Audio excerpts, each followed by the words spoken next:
Hey, welcome back to the Chambercast. This is your host, Jay Heish. And I got in the studio with me this morning, Nitza Rivera.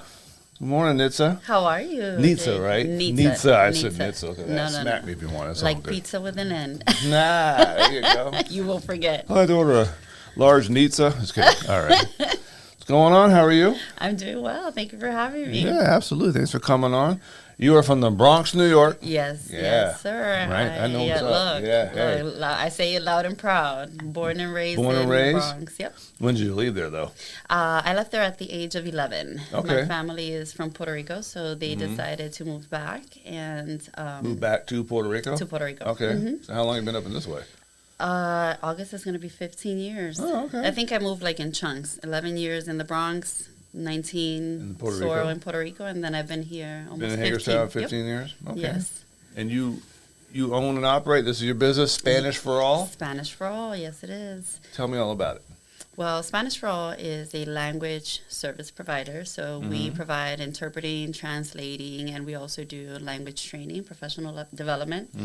We service individuals, we service nonprofit organizations, we service private business owners and large companies. We provide everything from, like I mentioned, training. We provide consultation in terms of helping them with their HR process when they have a lot of non-English speaking employees. And then we also translate all of their documentation, and then we interpret. We do live interpreting, and we also do over the phone interpreting and such. The whole gamut. The whole gamut. You got to do the whole thing, huh? Spanish for All for Obviously, everything. you speak Spanish. That's what I got Yes, there. yes. You also teach it? I do. Where at? So currently I teach at Crestwood Middle School. So Okay. I am in Frederick County as a middle school Spanish teacher there. Right. This is year 21. You.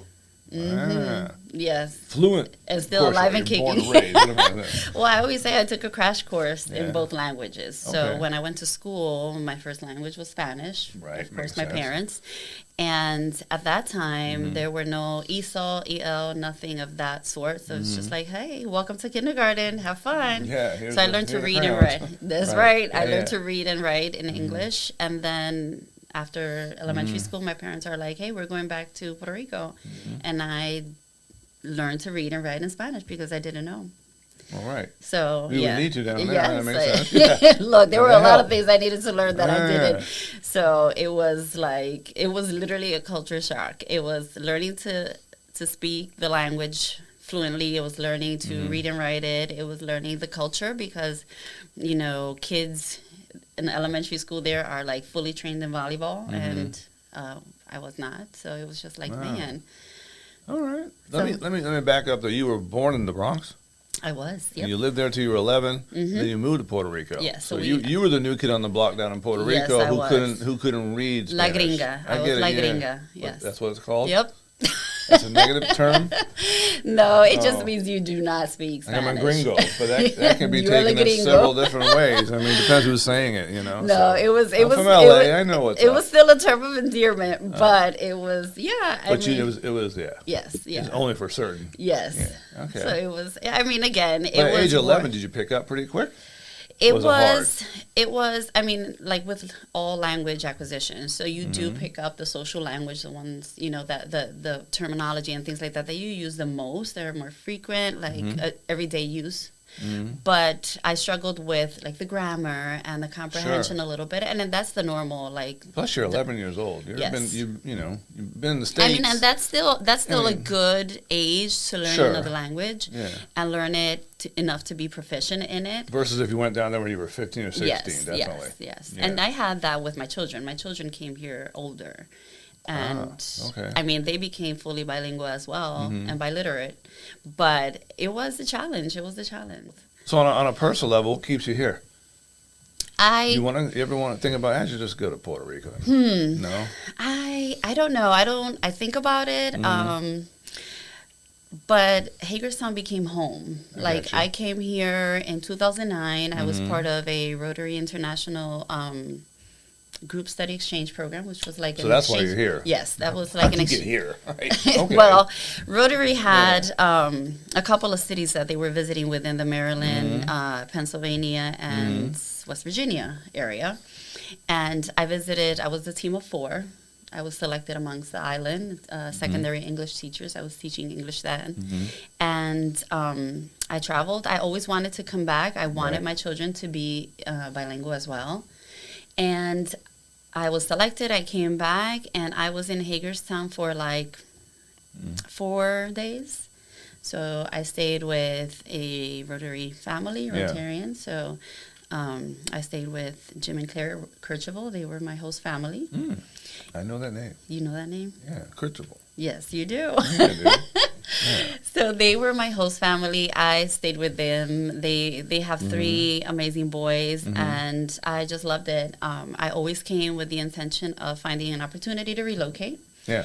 So out of the 3 states that we visited, Washington County was the one that gave me the opportunity. I asked questions, and they were like, "Oh, of course, we'll offer you a position." I came here. I visited, all the educational sites. We came to the School of Arts. We went to the community college, and it was like a whirlwind. Sure. I was There you here. are. I was here for 4 days, then came back within a month, and then I've stayed. That's it. Yes. And voila, here you are. Yes. So Spanish for All. This is your organization? So Spanish All for you? All, yes. Spanish for All came about I originally started the company in 2018. Okay. It was born out of necessity. There was a need in the area for interpreters that not only spoke the language, but that they were fluent in the educational terminology. Right. So we did have interpreters that came and facilitated meetings and parent-teacher conferences and things like that. Those, medical stuff and everything else, right? Well, that was the challenge. Sure. So within the special education world, there's a lot of acronyms, there's a lot of terminology. It's a very structured and very procedural aspect of education, but it's really important. It's legally bound. Parents have rights. So you're here to help kind of mediate that a bit, right? But it was challenging me if you were the teacher to be the interpreter as well. Oh, that's true. Yes, yes. So in that aspect, I saw that need. Because I was the educator, I was not, it was not a good, it wasn't the best idea to also be the interpreter, but unfortunately a little conflicting? Exactly. So it was conflicting because as a teacher for students that are coming into the area that do not speak English, you build a special bond. You build a relationship of trust with the family. You're with these children for a significant amount of time. You're with them throughout many school years. And, we identified, let's say we would identify a learning disability or something, an area of concern, and we wanted to have that conversation with the family. And my role, again, was to provide input as an educator, what I saw with them during their time in the classroom. But the family also saw me as the only person that they could relate to, or the only person that they knew, that they trust. You're a parent, you know how it is when you're there are babies, and then, culturally we leave education to the experts, let's say that. Yeah. And, being called to, it's like, let's say, like, hey, Jay, we need you to come to the school, and, inevitably you just think it's something wrong. What? Why? You're like, yeah, exactly. You're like, what did they do? I know, right. Or what is happening? I've been called too many times, honestly. Been there, done that. This is plastic, but whatever. So imagine, a family that has the language barrier, and they know that this phone call is because of a concern. A concern of one way or the other, right. Yes, and then you're sitting there as a concerned parent with a language barrier. Yeah. In front of a bunch of other people that you don't know, and they're saying all these different things about a process you need some help interpreting what's going on here. I get it. And it's a lot of heavy terminology that, unfortunately, like I mentioned, we did have very good interpreters, and we still do. It has become much better, but they were not trained. They didn't understand the process. Right. You have your organization. Are you running some events coming up? What else do you do? Yes. So we host, like last week, we were providing services. So we were the interpreters for HCC's, actually Washington County's Career Expo. So we provided those services. Now we are hosting our first Latina networking event for Hispanic women that are in the business field, entrepreneurship. So it's called Nosotras Networking. I want to try that. Okay. That's fine. It is going to take place. Say it slower. Nosotras Networking. All right. I can't roll my R's for the life of me, but okay.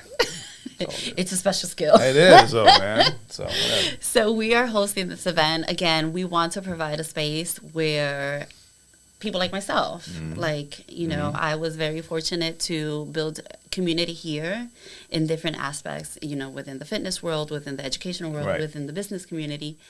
You're a chamber member, and to the companies and people who are not chamber members, why should they be a chamber member?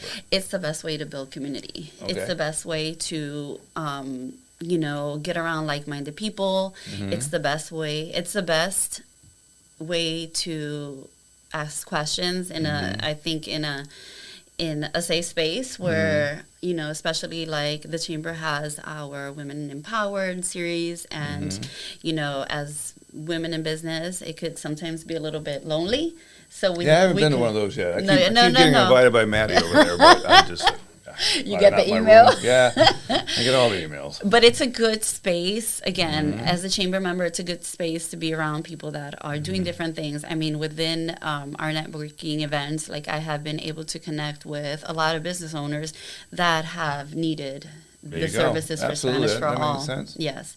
I mean, I'll give you an example with 2 weeks ago, we were providing interpreting services for Parker Plastics, which I love them dearly as a company, as a manufacturing company. Sure. And what they're doing is it's a pioneering effort. They started with 13 employees 2 years ago when I started working with them, and they have close to 30 employees that speak Spanish, and they're providing everything, all the access to information, documentation, employee handbooks, all of that in the language that they can comprehend. So that's a pioneering effect. There you go. Effort. Sure.